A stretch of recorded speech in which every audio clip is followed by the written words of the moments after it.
Bem-vindo a mais um conto narrado para você relaxar, desacelerar e deixar o dia ficar para trás. Aqui, as histórias caminham em ritmo calmo, perfeitas para ouvir antes de dormir. Hoje, convido você a acompanhar Sherlock Holmes em O Rosto Amarelo, um mistério envolto em silêncio, segredos e aparências enganosas. Uma mulher vive atormentada por algo que se recusa a explicar, enquanto um rosto estranho surge à janela, escondido por cortinas e olhares desconfiados. O que parece sombrio pode guardar uma verdade inesperada. O Rosto Amarelo. Ao publicar estes resumos, baseados nos numerosos casos em que fui testemunha dos dons especiais de meu amigo e, eventualmente, ator em algum drama estranho, é natural que eu dê mais atenção aos seus êxitos do que aos fracassos. E faço isso não tanto por causa de sua reputação, pois quando estava sem saber o que fazer, é que sua energia e versatilidade se mostravam mais extraordinárias, mas porque, nos casos em que fracassou, ninguém mais teve êxito e a história permaneceu sem uma conclusão. Mas, de vez em quando, mesmo quando ele errava, a verdade vinha à tona. Guardo anotações de meia dúzia de casos desse tipo, entre os quais o do ritual Musgrave, e o que vou contar agora são os que apresentam características mais interessantes. Sherlock Holmes era um homem que raramente fazia exercícios pelo simples prazer de se exercitar. Poucos seriam capazes de maior esforço muscular, e ele era, sem dúvida, um dos melhores boxeadores de sua categoria que jamais conheci. Mas considerava o esforço físico, sem objetivo, pura perda de energia. E ele raramente se punha em movimento, a não ser quando havia algum motivo profissional. Nessas ocasiões, mostrava-se absolutamente incansável. É extraordinário que se mantivesse em forma nessas circunstâncias, mas sua dieta era, em geral, das mais frugais, e seus hábitos tão simples a ponto de serem quase austeros. Com exceção do uso ocasional da cocaína, não tinha vícios, e só recorria à droga em protesto contra a monotonia da existência, quando os casos eram raros e os jornais desprovidos de interesse. Um dia, no início da primavera, ele cedeu a ponto de fazer um passeio comigo no parque, onde os primeiros brotos verdes despontavam nos olmos e os ramos dos castanheiros começavam a cobrir-se de folhas. Caminhamos durante 2 horas, quase sempre em silêncio, como convém a 2 pessoas que se conhecem intimamente. Eram quase 17 horas quando voltamos a Baker Street. Um cavalheiro esteve aqui perguntando pelo senhor, disse o criado ao abrir a porta. Holmes lançou-me um olhar de censura. Veja para que servem os passeios à tarde. O cavalheiro já foi embora? Sim, senhor. Não o convidou a entrar? Sim, senhor. Ele entrou. Quanto tempo esperou? Meia hora. Parecia muito agitado. Ficou andando de um lado para outro durante todo o tempo em que esteve aqui. Como eu estava esperando junto à porta, ouvi muito bem. Finalmente ele saiu para o vestíbulo dizendo: "Esse homem não vai chegar nunca?" Foi assim mesmo que ele falou, senhor. Espere um pouquinho, eu disse. Então vou esperar lá fora. Tenho a impressão de que vou sufocar. Voltarei daqui a pouco. Saiu e eu não consegui detê-lo. Você fez o que pôde, disse Holmes, entrando na sala. É muito irritante, Watson. Eu estava precisando urgentemente de um caso, e pela impaciência do homem, este devia ser importante. Veja, o cachimbo que está na mesa não é o seu. Ele deve tê-lo esquecido. Um velho briar com haste boa e longa, feita do que os especialistas chamam âmbar. Fico imaginando quantos bocais de âmbar verdadeiro existirão em Londres.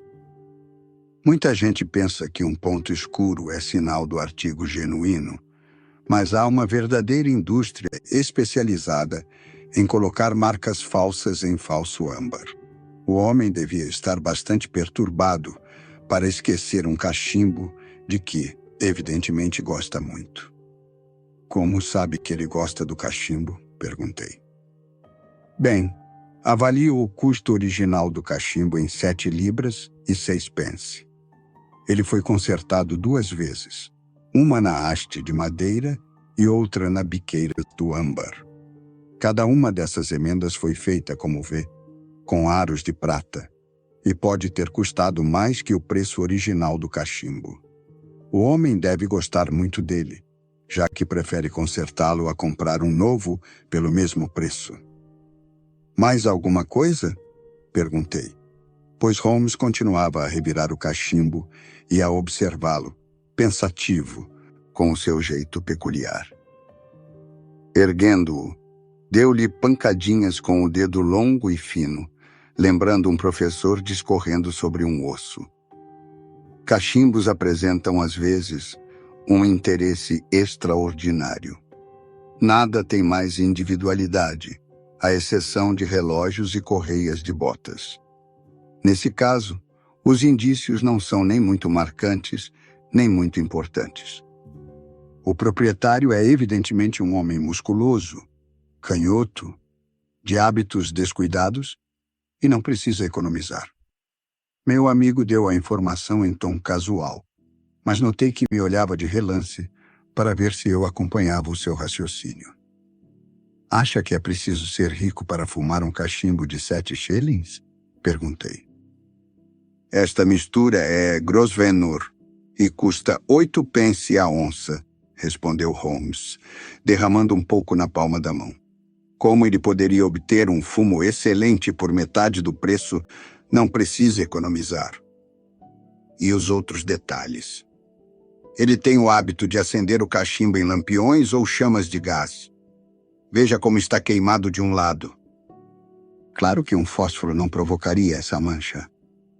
Por que alguém encostaria uma chama na parte lateral do cachimbo? Mas é impossível acendê-lo num lampião sem chamuscá-lo. E está chamuscado do lado direito. Daí depreendo que se trata de um canhoto. Aproxime o seu cachimbo do lampião e veja como, sendo destro, inclina naturalmente o lado esquerdo para a chama. Você poderia inverter o gesto de vez em quando, mas não sempre. Este foi empunhado constantemente dessa maneira. Além disso, o âmbar está profundamente mordido.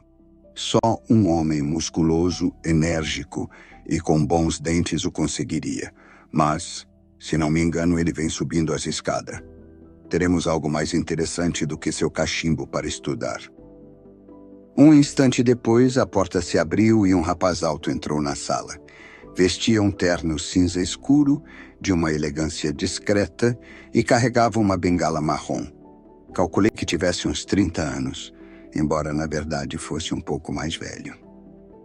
Perdão, disse, um tanto embaraçado. Creio que deveria ter batido antes de entrar. Sim, claro que deveria ter batido. O fato é que estou um tanto perturbado e deve me desculpar por isso.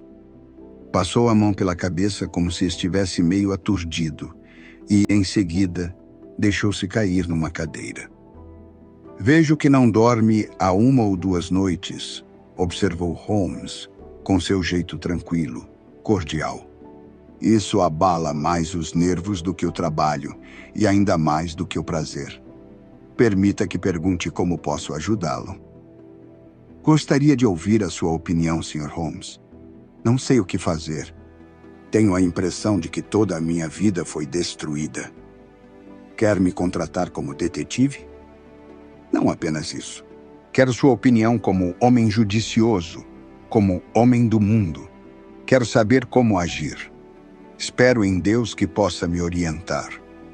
Falava aos arrancos e fiquei com a impressão de que era doloroso para ele expressar-se e que a vontade dominava o tempo todo a sua inclinação. Trata-se de um assunto muito delicado. Ninguém gosta de falar de suas questões domésticas com estranhos. Acho detestável discutir a conduta da minha mulher com duas pessoas que nunca vi antes. É horrível ter de fazer isso, mas não sei a quem recorrer e preciso de conselho. Meu caro Sr. Grant Munro, começou Holmes. Nosso visitante levantou-se de um salto. O quê?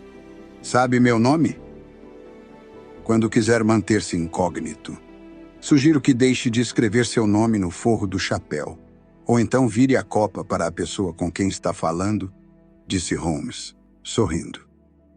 Eu ia dizer que meu amigo e eu ouvimos nesta sala muitos segredos estranhos e que tivemos a sorte de levar paz a muitas almas atormentadas. Espero que possamos fazer o mesmo pelo Senhor. Como o tempo talvez seja um fator importante, peço que me conte os fatos sem mais demora. Nosso visitante passou de novo a mão pela testa, como se fosse extremamente difícil contar. Os gestos e as expressões mostravam que ele era um homem reservado, introvertido, com um traço de orgulho no temperamento, mais inclinado a esconder suas dores que a expô-las. De repente, com um gesto brusco da mão fechada, como alguém que se liberta de toda a reserva, ele começou. Os fatos são os seguintes, Sr. Holmes. Sou casado há 3 anos. Minha mulher e eu nos amamos profundamente e vivemos felizes durante esse período, tão felizes quanto podem ser duas pessoas unidas. Não tivemos nenhuma divergência, nenhuma só, em pensamentos, palavras ou atos. Mas na última segunda-feira, surgiu de repente uma barreira entre nós. Descobri que existe algo na vida e nos pensamentos de minha mulher que ignoro, como se ela fosse uma pessoa qualquer que passa por mim na rua. Estamos afastados um do outro e quero saber por quê. Antes de prosseguir, quero deixar bem claro, Sr. Holmes. F me ama. Quanto a isso, não há dúvida. Ela me ama de todo o coração e agora mais do que nunca. Eu sei. Eu sinto. Não quero discutir sobre isto. Um homem sabe muito bem quando uma mulher o ama. Mas há este segredo entre nós, e nossa vida não voltará a ser a mesma até que ele se esclareça. Tenha a bondade de me apresentar os fatos, Sr. Munro, disse Holmes, um tanto impaciente. Vou contar o que sei a respeito de F. Embora muito jovem, com 25 anos apenas, ela era viúva quando a conheci. Chamava-se Senhora Hebron. Foi para os Estados Unidos ainda menina e morou na cidade de Atlanta, onde se casou com esse Hebron, advogado com uma grande clientela. Tiveram uma filha, mas quando houve um surto de febre amarela, o marido e a criança morreram. Vi o atestado de óbito. Muito desgostosa, F resolveu sair dos Estados Unidos e voltou para morar com uma tia solteira em Pinner, Middlesex. Devo dizer que o marido a deixou em boa situação financeira e que ela tem um capital de 4.500 libras, investido tão bem por ele que rende em média 7%. F estava em Pinner havia 6 meses quando a conheci. Nós nos apaixonamos e nos casamos algumas semanas depois. Sou representante de firmas comerciais. Minha renda é de 700 ou 800 libras, de modo que vivemos sem preocupações financeiras. Aluguei uma casa bonita por 80 libras anuais, em Norbury. A propriedade parece estar em pleno campo, embora se encontre bem perto da cidade.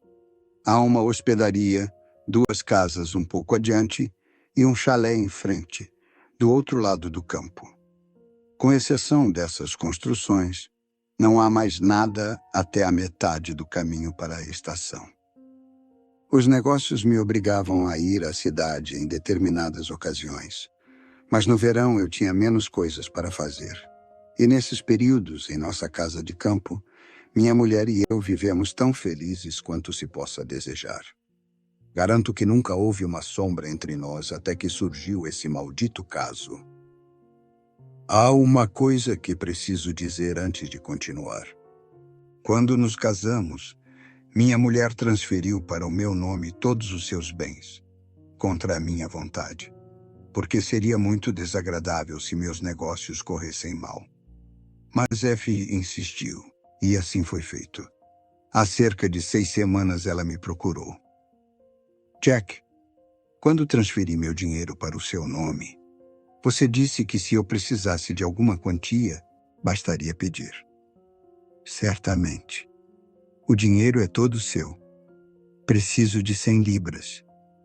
Fiquei espantado porque pensei que ela queria um vestido novo ou algo semelhante. Para quê? Com um jeito brincalhão, ela respondeu. Você disse que seria apenas o meu banqueiro, e banqueiros não fazem perguntas. Se quer mesmo a quantia, é claro que a terá, respondi. Sim, estou falando sério. E não vai me dizer para que você quer o dinheiro? Um dia talvez, Jack, mas não agora. Tive de me contentar com isso, embora pela primeira vez surgisse um segredo entre nós. Entreguei-lhe um cheque e não pensei mais no assunto. Talvez isso nada tenha a ver com o que aconteceu em seguida, mas achei que devia mencioná-lo. Bem, acabei de contar que há um chalé perto da nossa casa. Há um descampado entre o chalé e a casa, mas para alcançá-lo, é preciso ir até a estrada e depois entrar por uma alameda. Logo adiante fica um lindo bosque de abetos escoceses, onde eu gostava de passear, porque as árvores são sempre acolhedoras. O chalé estava desocupado havia 8 meses, o que era uma pena, pois trata-se de uma construção simpática de 2 andares, com uma varanda em estilo antigo, coberta de trepadeiras. Observei-a diversas vezes, pensando que seria muito agradável morar ali.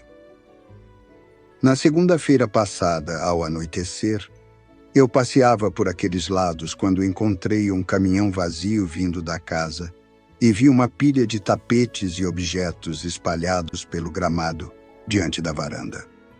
Era evidente que o chalé finalmente fora alugado. Passei diante dele e depois parei para observá-lo, imaginando que tipo de gente teria vindo morar tão perto de nós. De repente, percebi que um rosto me observava de uma das janelas do andar superior. Não sei o que havia naquele rosto, Sr. Holmes, mas o fato é que me provocou um calafrio. Eu estava a certa distância, de modo que não podia distinguir as feições, mas havia nele algo que não era natural nem humano. Foi a impressão que eu tive. Aproximei-me para olhar mais de perto a pessoa que me observava, mas o rosto desapareceu de modo tão repentino que parecia ter sido absorvido pela escuridão do quarto. Permaneci ali uns 5 minutos, pensando no caso e tentando analisar as minhas impressões. Não seria capaz de dizer se o rosto era de homem ou de mulher, porém o que mais me impressionou foi a cor. Era de uma palidez amarelada e com uma rigidez espantosamente anormal. Fiquei tão perturbado que decidi saber mais um pouco a respeito dos novos moradores da casa. Aproximei-me e bati na porta, que foi imediatamente aberta por uma mulher alta e magra, de expressão severa e dura. "O que quer?" perguntou com um sotaque do norte. "Sou seu vizinho." "Moro ali", disse apontando para minha casa. "Vejo que acabam de se mudar, e pensei que talvez pudesse ajudar em alguma coisa." "Sim, nós pediremos ao senhor quando for necessário", disse ela, fechando a porta na minha cara. Aborrecido com aquela recepção grosseira, fiz meia volta e fui para casa. À noite, embora tentasse pensar em outras coisas, a lembrança daquela aparição na janela e da grosseria da mulher voltou à minha mente. Decidi não contar nada à minha esposa, porque é uma pessoa nervosa e tensa, e eu não queria que ela ficasse com a mesma impressão desagradável que eu havia tido. Mas antes de adormecer, comentei que a casa vizinha fora alugada. Ela não disse nada. Em geral, tenho sono pesado. Minha família costumava brincar dizendo que nada seria capaz de me despertar durante a noite. Mas naquela noite, fosse por causa da ligeira excitação provocada pela minha pequena aventura, ou por outro motivo qualquer, não sei. Meu sono foi mais leve que de costume. Ainda meio adormecido, percebi que algo estava acontecendo no quarto. E aos poucos percebi que minha mulher se vestira e estava pondo uma capa e o chapéu.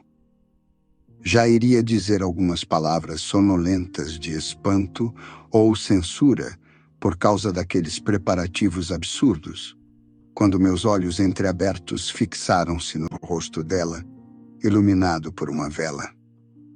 Mas fiquei mudo de surpresa. F estava com uma expressão que eu jamais vira e da qual a julgava incapaz. Estava mortalmente pálida, a respiração acelerada. Olhou furtivamente para a cama enquanto ajustava a capa, para ver se me despertara. Então, pensando que eu dormia, saiu silenciosamente do quarto e, instantes depois, ouvi um áspero rangido que só podia ser o da porta de entrada. Sentei-me na cama e bati com os nós dos dedos na borda para verificar se estava realmente acordado. Então olhei para o relógio. Eram 3 horas.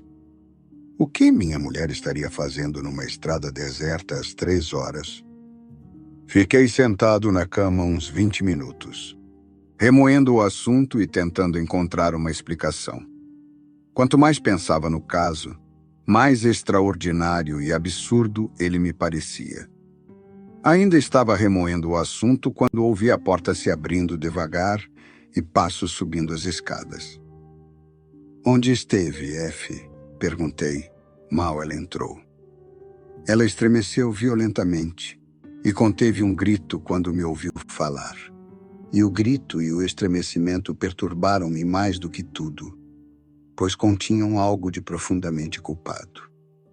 Minha mulher sempre tivera uma natureza franca, aberta, e fiquei arrepiado ao vê-la esgueirar-se para o seu próprio quarto e conter um grito e um estremecimento quando seu marido falou com ela. "Está acordado, Jack?" disse, com um riso nervoso. Pensei que nada seria capaz de despertá-lo. "Onde esteve?" repeti, num tom mais severo. "Não admira que você esteja surpreso", disse, dedos trêmulos ao abrir o fecho da capa. "Creio que nunca fiz uma coisa dessas na minha vida. O fato é que tive a impressão de sufocar aqui dentro e quis respirar um pouco de ar puro. Creio que teria desmaiado se não saísse. Fiquei à porta durante alguns minutos e agora estou me sentindo melhor." Enquanto falava, não olhou para mim nenhuma vez, e sua voz não era a habitual. O que dizia era falso, evidentemente. Não respondi e virei o rosto para a parede, sentindo-me doente, a cabeça cheia de dúvidas e suspeitas venenosas. O que minha mulher estaria escondendo de mim? Qual seria o objetivo de sua estranha saída? Estava convencido de que não descansaria até descobrir o mistério, mas não tinha ânimo para interrogá-la novamente depois de ter me mentido. Passei o resto da noite me revirando na cama, elaborando uma teoria após outra, cada qual mais improvável que a anterior. Tinha de ir à cidade naquele dia, mas estava tão perturbado que não consegui concentrar-me nos negócios. Minha mulher parecia tão perturbada quanto eu, e pelos rápidos olhares que me lançava, percebi que sabia que eu não havia acreditado nas suas palavras e estava sem saber o que fazer. Mal trocamos uma palavra durante o café da manhã, e logo depois saí para dar um passeio e pensar no assunto ao ar fresco da manhã. Fui até o Palácio de Cristal, passei 1 hora nos jardins e voltei a Norbury por volta das 13 horas. Ao passar pelo chalé, parei um instante para observar as janelas e tentar ver novamente o estranho rosto que me olhara na véspera. Naquele momento, Imagine a minha surpresa, Sr. Holmes, quando a porta se abriu de repente e minha mulher saiu para o jardim. Fiquei abismado ao vê-la, mas as minhas emoções nada foram comparadas às que se estamparam no rosto dela quando nossos olhares se encontraram.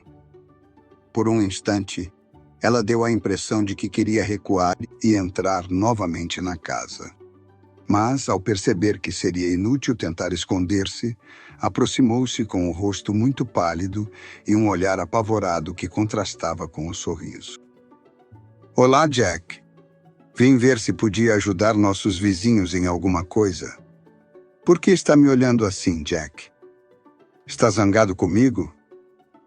Então foi aqui que você veio durante a noite. O que você quer dizer? Você veio até aqui, tenho certeza. Quem são essas pessoas que você visita em hora tão absurda? Nunca estive aqui antes. Como pode me dizer uma coisa que sabe que é falsa? Sua própria voz está diferente. Quando foi que tive segredos para você? Vou entrar nessa casa e esclarecer o assunto. Não, não, Jack, pelo amor de Deus! Arquejou profundamente abalada. E como eu me dirigisse para a porta, agarrou meu braço e puxou-me para trás com uma força convulsiva. Imploro que não faça isso, Jack. Juro que contarei tudo um dia, mas haverá uma desgraça se você entrar nessa casa. E como eu tentasse desembaraçar-me, agarrou-se a mim, suplicando frenética. Confie em mim, Jack. Confie por esta vez. Você nunca terá motivos para se arrepender. Sabe que eu não guardaria um segredo de você caso não fosse para poupá-lo. Nossas vidas estão em jogo nesta questão. Se voltar comigo para casa, tudo correrá bem. Se entrar ali à força, tudo estará acabado entre nós.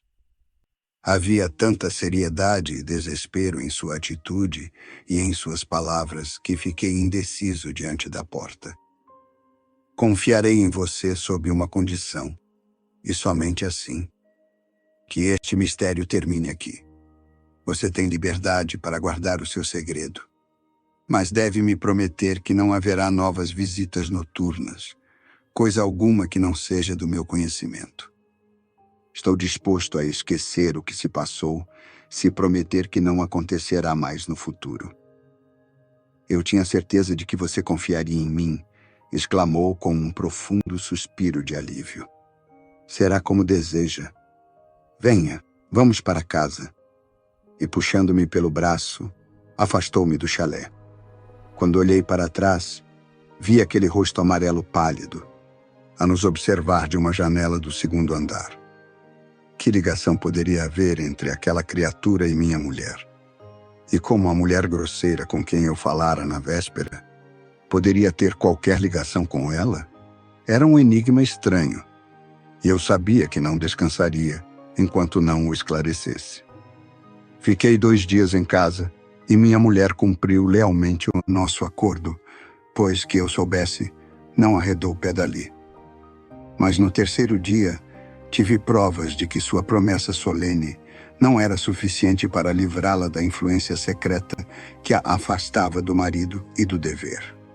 Fui à cidade naquele dia, mas voltei no trem das 14h40 e não no das 15h36, que é meu trem habitual. Quando entrei em casa, a criada surgiu no vestíbulo com uma expressão assustada. "Onde está sua ama?" perguntei. "Acho que saiu para dar um passeio", respondeu. Fiquei imediatamente desconfiado. Corri para cima a fim de verificar se ela realmente não estava em casa. Olhei por acaso por uma das janelas do 2º andar, onde eu estava, e vi a criada com quem tinha acabado de falar correndo na direção do chalé. Compreendi logo o que isto significava, é claro. Minha mulher fora para lá e havia pedido à criada que a avisasse caso eu chegasse mais cedo. Enraivecido, desci a escada e saí de casa decidido a terminar essa história de uma vez por todas. Vi minha mulher e a criada aproximando-se às pressas pelo caminho, mas não parei para falar com elas. Naquela casa estava o segredo que lançava uma sombra sobre a minha vida, e jurei que fosse qual fosse o resultado, eu iria desvendar o mistério. Nem bati na porta quando cheguei lá. Girei a maçaneta e entrei no vestíbulo. O silêncio era total no andar térreo. Na cozinha, uma chaleira assobiava no fogo e um enorme gato preto estava deitado numa cesta. Mas não havia sinal da mulher com quem eu tinha falado. Corri para a sala ao lado, mas também estava deserta. Então subi correndo a escada e encontrei 2 quartos desertos. Não havia ninguém na casa. Os móveis e quadros eram dos mais vulgares, exceto no quarto em cuja janela eu tinha visto o rosto estranho. Era um aposento confortável e mobiliado com elegância. E todas as minhas suspeitas explodiram numa chama violenta e amarga, quando vi sobre o consolo da lareira uma foto de corpo inteiro de minha mulher, tirada a meu pedido há apenas 3 meses. Fiquei ali o suficiente para me certificar de que a casa estava completamente deserta. Saí com um peso no coração, como nunca havia sentido antes. Minha mulher apareceu no vestíbulo quando entrei em casa, mas eu estava magoado e furioso demais para falar com ela. Afastando-a, entrei no meu gabinete. Ela me seguiu e entrou também, antes que eu pudesse fechar a porta. Lamento ter quebrado a minha promessa, Jack, mas, se você conhecesse todas as circunstâncias, tenho certeza de que me perdoaria. Então conte tudo, exigi. Não posso, Jack, não posso. Enquanto não me disser quem está morando naquela casa e para quem você deu a sua fotografia, não pode haver confiança entre nós dois. Deixei-a ali e saí de casa. Isto aconteceu ontem, Sr. Holmes, e não a vi desde então. E não sei mais nada a respeito desse caso estranho. Foi a primeira sombra que surgiu entre nós e abalou-me tanto que não sei o que fazer. Esta manhã ocorreu-me de repente que o senhor poderia me aconselhar e corri para cá, colocando-me inteiramente em suas mãos. Se existe algum ponto que não deixei claro, por favor, pergunte. Acima de tudo, diga o que devo fazer, pois esse desgosto é mais do que posso suportar. Holmes e eu ouvimos com o maior interesse aquela história extraordinária, narrada em frases nervosas por um homem profundamente emocionado. Meu amigo ficou em silêncio por algum tempo, o queixo apoiado na mão, perdido em pensamentos. Poderia jurar que era de um homem o rosto que viu na janela? Perguntou finalmente. Nas 2 vezes eu estava distante, de modo que não poderia afirmá-lo. Mas parece que o rosto deu-lhe uma impressão desagradável. Tinha uma cor esquisita e uma rigidez estranha nos traços. Quando me aproximei, desapareceu bruscamente. Quanto tempo faz que sua mulher lhe pediu as 100 libras? Quase 2 meses. Viu alguma foto do primeiro marido dela? Não. Houve um grande incêndio em Atlanta pouco depois da morte dele, e todos os documentos de minha mulher foram destruídos. Mas ela conservou a certidão de óbito. Disse que a viu, não é? Sim. Ela conseguiu uma cópia após o incêndio. Sabe de alguém que a conheceu nos Estados Unidos? Não. Ela alguma vez falou em voltar para lá? Não. Recebe alguma correspondência? Não, que eu saiba. Obrigado. Gostaria de refletir sobre o assunto. Se a casa estiver definitivamente desocupada, teremos dificuldades. Se, por outro lado, como acho mais provável, os moradores foram prevenidos da sua chegada e saíram antes, devem estar de volta. E conseguiremos esclarecer facilmente a questão. Aconselho-o a voltar a Norbury e examinar novamente as janelas da casa. Se tiver motivos para acreditar que está habitada, não entre à força. Mande um telegrama. Eu e meu amigo estaremos lá 1 hora depois de recebê-lo e esclareceremos logo toda a questão. E se a casa continuar deserta? Neste caso, irei até lá amanhã e conversaremos sobre o assunto. Adeus e, acima de tudo, não se preocupe antes de saber se tem realmente motivos para isso.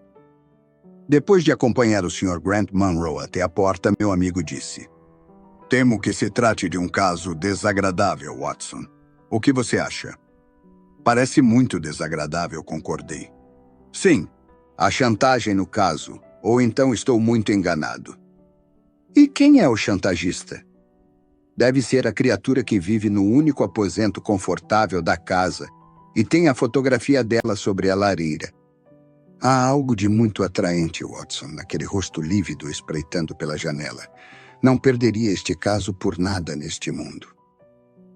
Tem alguma teoria? Sim, provisória. Mas ficarei surpreso se não estiver correta. O primeiro marido mora no chalé. Por que pensa assim? Como explicar a frenética ansiedade para que o segundo marido não entre na casa? Os fatos, a meu ver, dizem o seguinte. A mulher casou-se nos Estados Unidos. Descobriu que o marido tinha traços de caráter detestáveis, ou talvez tenha contraído uma doença repulsiva, tornando-se leproso ou imbecil. Fugiu dele viajando para a Inglaterra, mudou de nome e começou vida nova, segundo pensava. Estava casada havia 3 anos e considerava sua situação totalmente segura, tendo exibido ao marido o atestado de óbito de alguém cujo nome adotou. E de repente o primeiro marido, ou quem sabe uma mulher sem escrúpulos que se ligou ao doente, descobriu o paradeiro dela e escreveu, ameaçando denunciá-la. Ela pediu 100 libras e tentou comprar o silêncio deles, que a perseguem, apesar disso. Quando o marido menciona casualmente que há novos inquilinos na casa, ela compreende que são os seus perseguidores. Espera que ele adormeça e corre até lá, tentando convencê-los a deixá-la em paz. Não conseguindo, volta na manhã seguinte. O marido a encontra, como contou, saindo da casa. Promete não voltar, mas 2 dias depois, a esperança de livrar-se daqueles vizinhos detestáveis foi forte demais, e ela fez nova tentativa, levando a fotografia que eles provavelmente exigiram. No meio da conversa surge a criada dizendo que o patrão voltou para casa. A mulher, sabendo que ele iria direto para lá, faz com que os moradores saiam pelos fundos e se escondam no bosque de abetos, que fica nas proximidades. Ele encontra a casa deserta. Mas eu me surpreenderia muito se ainda a encontrasse vazia ao observá-la esta noite. O que acha da minha teoria? Pura suposição. Mas pelo menos abrange todos os fatos. Se soubermos de novos fatos que não se encaixem nela, poderemos reconsiderar. Não podemos fazer mais nada até recebermos uma comunicação do nosso amigo de Norbury.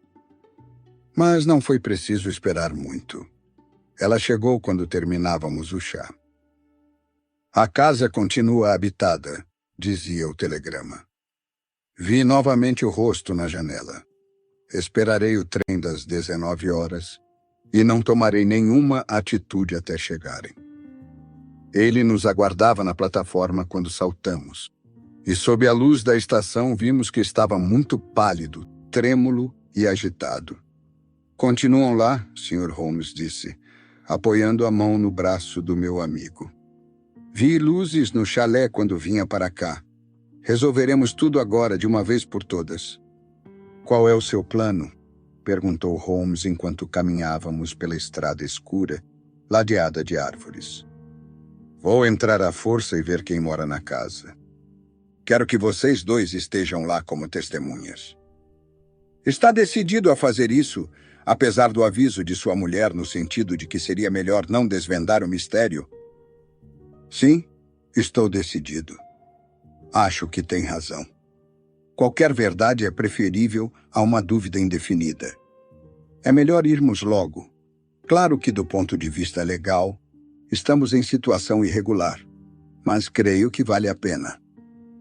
Era uma noite muito escura, e uma chuva fina começou a cair quando saímos da estrada e enveredamos pelo caminho estreito e acidentado, com sebes de ambos os lados.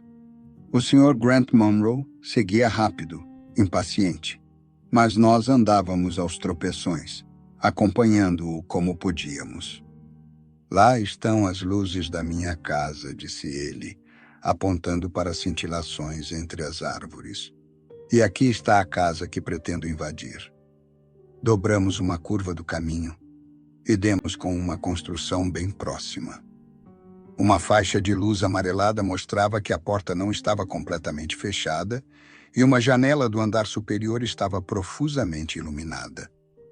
Naquele momento percebemos um vulto passando diante da veneziana. "Lá está a criatura!" exclamou Grant Munro. "Podem ver que há alguém ali. Agora sigam-me e resolveremos logo tudo isso."